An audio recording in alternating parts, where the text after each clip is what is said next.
Today, I'm heading out reselling for essentially the whole day. And one of the things that as a reseller, you should definitely get as soon as you possibly can is a resale certificate. I keep mine up here. My business is based out of Florida, so my resale certificates are based out of Florida. And I have a whole video on how I got it that I'll link at the end of this one. But the reason it's so important is because of sales tax. Whenever you go to a store, like the Ross that's right behind me, you're gonna have to pay sales tax on everything. But if you buy something with the intent of reselling it, and you do end up reselling it, you'll never have to pay sales tax on it. I didn't do this for like the first year of my business, and I think I spent an extra $1,000 or $2,000 that would have been profit. The only problem is using your resale certificate at different stores is different. So while I'm going reselling today, I want to show you how to use it at different stores, starting with Ross, where you essentially can't. Every time I go to the register, I'll still ask though, but I've only been able to use it like once or twice. So Ross, kind of got to take the L on it, but other stores that we're going to, I'll show you how to use them.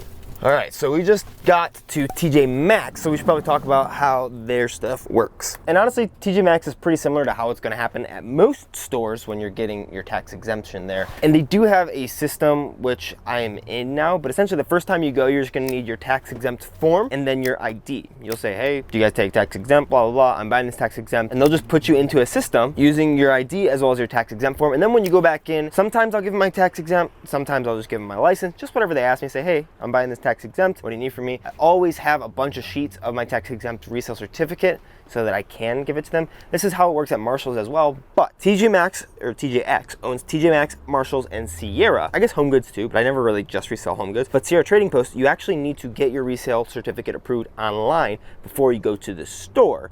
And it normally takes like 3 or 4 days. You have to reach out to their customer service department. I showed that in some other videos as well. But doing that before you go in will allow you to purchase your stuff tax exempt, because even though they're all owned by the same company, they don't use the same tax exempt service. But if you do go to Sierra and then later get tax exempt, within 30 days, you can actually get your money back, which is what happened to me. I got like $200 in taxes back. But Marshall's pretty similarly, just ID, tax exempt. Most places, that's how it's gonna be. Academy, Ollie's, Walmart is gonna be a little different. And we'll head there next and I'll tell you what to do there. All right, so it's still 3 billion degrees out, but we just pulled up to Walmart. So let's talk about getting your tax exempt at Walmart, because instead of bringing my normal sheets, inside of my wallet, I have a little card that they gave me. And on this card, it is the Walmart tax exempt card. Oh, I thought I didn't have it for a second. So on the back here, you'll see the state law where a purchase is made will be observed. Each state has its own laws, blah, blah, blah, blah, blah. And then on the front side, it has my name, signature, tax ID number, and then it says the purpose, which is for resale. But to get this, you have to go to customer service before you make a purchase, and you'll let them know that you want to get your tax exemption form. They gave me my card, and now when I go into Walmart, I'll just take my card.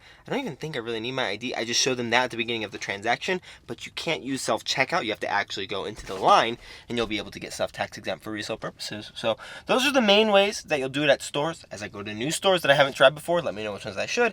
I'll update you on other ways to do that. If you need to get your tax exemption, check out this video right over here. If you need to get ungated in products, check out that video right down there. If this video helped you, definitely drop it a like, and I'll see you guys in the next one.